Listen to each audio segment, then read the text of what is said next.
अस्सलाम वालेकुम। निज़ामी हर्बल्स की तरफ से हकीम नईम असगर निज़ामी आप दोस्तों की खिदमत में हाजिर हूँ और मैं उम्मीद करता हूँ कि आप सब दोस्त खैर से होंगे।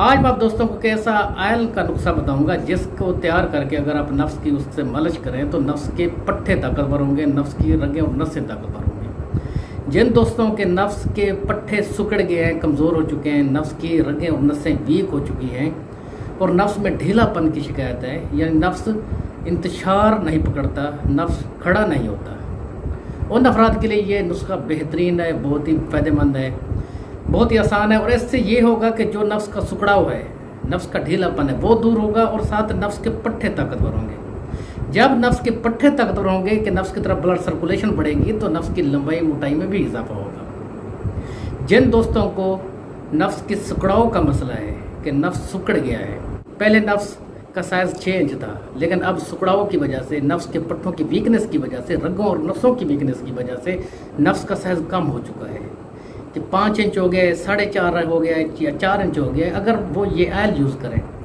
तो नफ्स का सुकड़ाव दूर होगा, नफ्स पूरा बाहर को निकलेगा, नफ्स की लंबाई, मोटाई और सख्ती में इजाफा होगा। अब बात करते हैं नुस्खे की। आप दोस्त नोट कर लें। आपने इस तरह करना है, 20 ml अखरोट का तेल लेना है, 20 ml रोगन बेज़ाय बुर्ग लेना है। ये दोनों तेल आप मिक्स कर लें। इन दोनों ऑयल्स के मिक्स करने के बाद आपने 5 ग्राम ज़ाफ़रान, 20 ग्राम दारचीनी, 5 ग्राम अक्कर और 2 ग्राम आपने लेना है जोंद बेदस्तर। इन तमाम अज्जा को पीस लेना है और इन दोनों ऑयल्स में मिक्स कर लें। और इस ऑयल को जिसमें आपने मिक्स किया है, यानी रोगन अखरोट और रोगन बेज़ाय बुर्ग को आपने किसी हल्की आंच पर रखना है। ये अज्जा मिक्स करके, ये तमाम अज्जा मिक्स करके आपने आयल को हल्की आंच पर रख देना है 2 से 3 मिनट के लिए। आपका आयल तैयार हो चुका। अब इसको छानना नहीं आपने।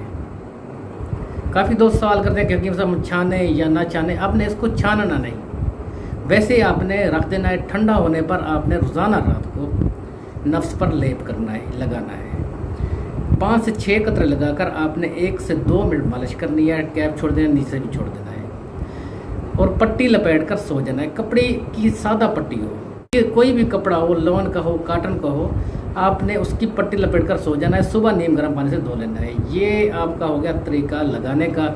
इसके जो फ़ायदे हैं पहले आपको बताया, नफ्स की लंबाई, मोटाई और सख्ती में इजाफा करता है, नफ्स के पट्टों को ताकतवर करता है और नफ्स की नसों और रगों को ताकतवर करता है और नफ्स के सुकड़ाव के लिए तो बेहतरीन है। काफ़ी शादीशुदा अफराद शिकायत करते हैं कि हकीम साहब हमारा नफ्स सुकड़ गया है। वो ये आयल यूज़ करें, फ़ायदा हासिल करें। अब मैं आप दोस्तों इजाज़त चाहता हूँ।